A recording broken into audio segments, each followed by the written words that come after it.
Get me that signal. We need more power.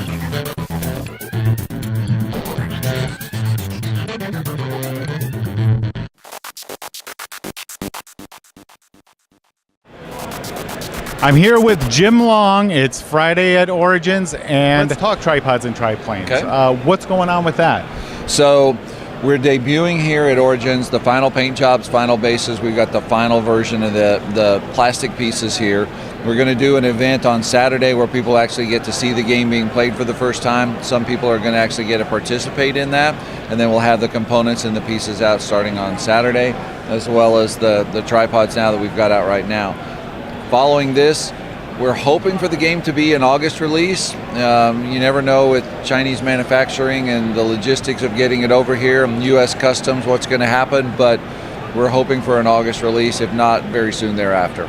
Yes, never ceases to amaze me that the phrase slow boat to China or slow boat from China is actual reality. A real thing. It is. It's actually a real thing. And custom discrepancies and custom problems is equally a real thing. It's amazing what they decide to investigate. So let's hope we get these over here before a whole new wave of tariffs come in. Yes, exactly. So what about your release here of Hannibal? So Hannibal is this is the 20th anniversary of our of the game Hannibal, produced by Phalanx, and Ares is the North American, outside of Europe, English language partner that's distributing it. So we have it here in the United States. It's the 20th anniversary edition, so we've really done a great job, I think, in terms of bringing the production quality up for a game that was already been fabulous and people have already loved for years and years and years. Haven't always been able to get it, but now we've got really great pieces, thick board, giant dice, quite frankly. Really good cards, feels really good. So not only are you getting a good experience from the game itself, but you're getting a really good tabletop experience. Nice. And there's nothing better than giant dice, you know? Well, they're so big that you kind of want to roll them off the board because you don't want to dent the board. They will dent your board. Okay, what about in the world of Swords and Sorcery? So Sword and Sorcery, we're releasing for the first time here in Origins. We've got Arcane Portal, which is the expansion. As you know, in the base game, Immortal Souls, you start off in Scenario 1 and you're just building power from Scenario 2, 3, and 4. You're getting great weapons, you're ranking up your character, you're fighting bigger monsters, but at the end you're like, well, I'm ready to fight more. Well, Arcane Portal is where to go. So that picks up where the Immortal Souls pauses and says, okay, we've got bigger monsters, we've got different monsters that you've never seen before. We've got new special abilities, we've got new magical items, and we're ready to take that game to the next level. Nice. Specifically, are they here? Yes. So we've actually got some additional characters as well. So one of the things we've got are the hero packs.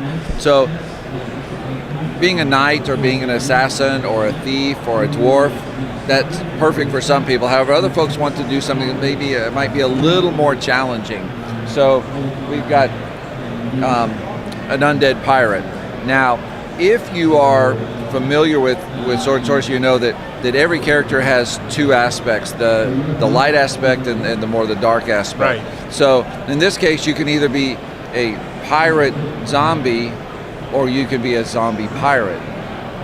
Nice. So Victoria here, she has two different aspects is what I'm trying to say, and so her aspects then allow her to do different things. So if you're really looking for a particular play style, here's a character that can give you a couple options. Likewise, if you've always wanted to be a bard, and we really didn't have that capability to really meet that need, so bard, obviously a really old school D&D class, well here now you've got an opportunity to play a bard. We've also got a sorcerer, a demon hunter, and then we've got a shape-shifting shaman that can either, in one aspect, can actually summon a bear ally, and in another aspect, can actually become a grizzly bear. Oh, awesome. Nice. So like a druid. Exactly. So expanding your play and being able to do different things, experience the game in a new way. With Sword and Sorcery, has a high degree of tactical challenge, and so having the new characters there, even if you played a scenario, trying to play with a different character and a different set of abilities can really take something that you're finding, oh, that's too easy, oh, I've really got this one figured out. Try it with a different character, and you're going to find that you've got a whole new set of problems. Oh, so now are these out now? They're available now? They just came out at Origin, so they should be hitting the stores within the next couple of days. Wow, what about the MSRP on them? The retail price on there's 2 price points. If it's a single figure like this, where we have the Bard, it's $13. If it has multiple figures, like the Sorcerer here, it's only $15. Okay. So very affordable. Yes, very good. What else do we have here? Okay, so very new to us, called Monsters and Heroes. It's the first in a line of games that will actually be expandable. So in this case, there are 2 what I call half decks in the game. Each half deck supports 1 to 4 players. So this little box right here has an 8-person card game. The mechanics are really simple. While I'm shuffling the cards, I usually explain the entire game to people. So shuffle the cards, go, you can either draw a card or play a card. There we go, there's the rules. Now everything else is in the card play. Okay. So when you play a card to your area, it lets you do a thing. The things that happen, you'll randomly be dealt a hidden faction card. You'll either be part of the monster faction or the hero faction. So you don't know what the other players are. You're trying to play monster cards if you're a monster faction, and you're trying to have to not play cards that are hero faction. And so then the whole dynamic of the game is figuring out, well, is he a monster faction or is he a hero? Well, what's he playing? Well, I need to try to push negative points onto him while making sure that no one pushes negative points onto me. 4-player game plays in about 15 minutes. An 8-player game plays in about 25. So very, very quick. And new sets will be coming out. The next one will be Cthulhu. So we'll have a couple of Cthulhu. There we go. So you'll be able big Cthulhu fan. There we go. So you'll be able to combine Cthulhu with Sherlock Holmes, Frankenstein, Werewolf, The Mummy, and it's really a good time. Oh, interesting. Okay, that's pretty cool. I'll be showing all this off as we go around here. Perfect. Nice.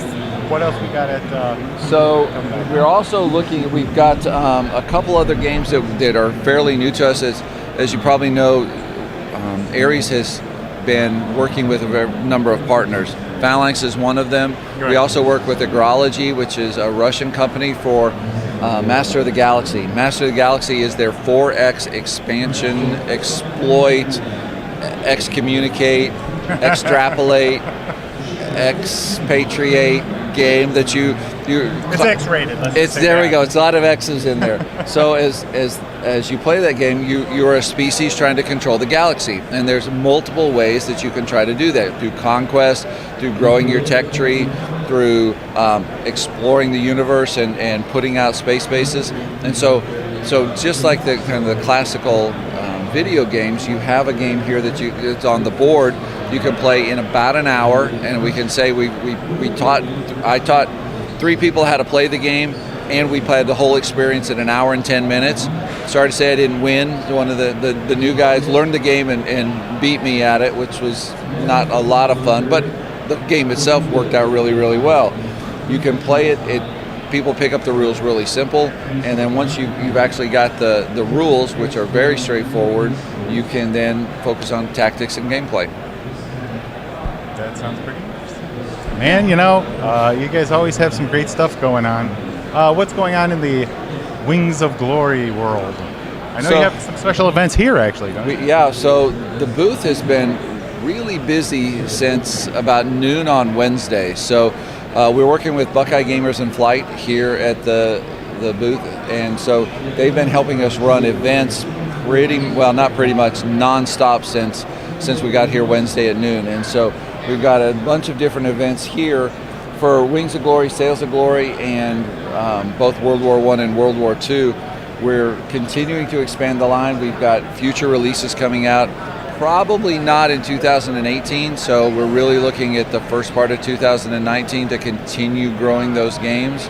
I can tell people who really like the World War II version of Wings of Glory, we've heard your pleas for a P-38. We've heard the pleas for an F-4 Corsair, which are 2 planes that people have been asking for the last 10 years. Yes, we understand. We would love to do those planes. So hopefully we'll be able to do those sort of really quick. Nice. You know, the questions I've been getting are, will there ever be a World War II version of Tripods and Triplanes? So that was actually something that was talked about in the Kickstarter. So what we have heard is there may not be an actual product like this where you actually have a box and you actually have, but the ability to use your World War II planes with Tripods and Triplanes is absolutely something that's on the table right now. Okay, that's good to know. So see, that answers your questions. What about for Gen Con? What do you have in store for us for Gen Con? So Gen Con will actually release Masters of the Galaxy, so we should have that there for sure. We will actually have a full stock of all the figures. We didn't actually get all the figures this time, so we're missing one or two of them. So we'll have all the figures for Sword and Sorcery. We'll have an update, more product of Arcane Portal. We kind of got a small shipment this time, so we'll be able to introduce that. And then, what else is in our Fiendish plan? Waterloo. So Waterloo is with one of our other partners, Pendragon. That is a U.S. version is coming out, and so hopefully we'll have that for Gen Con as well. Well, Jim, thank you for taking a few minutes to talk Absolutely. to me. I really appreciate it. Great to talk to you.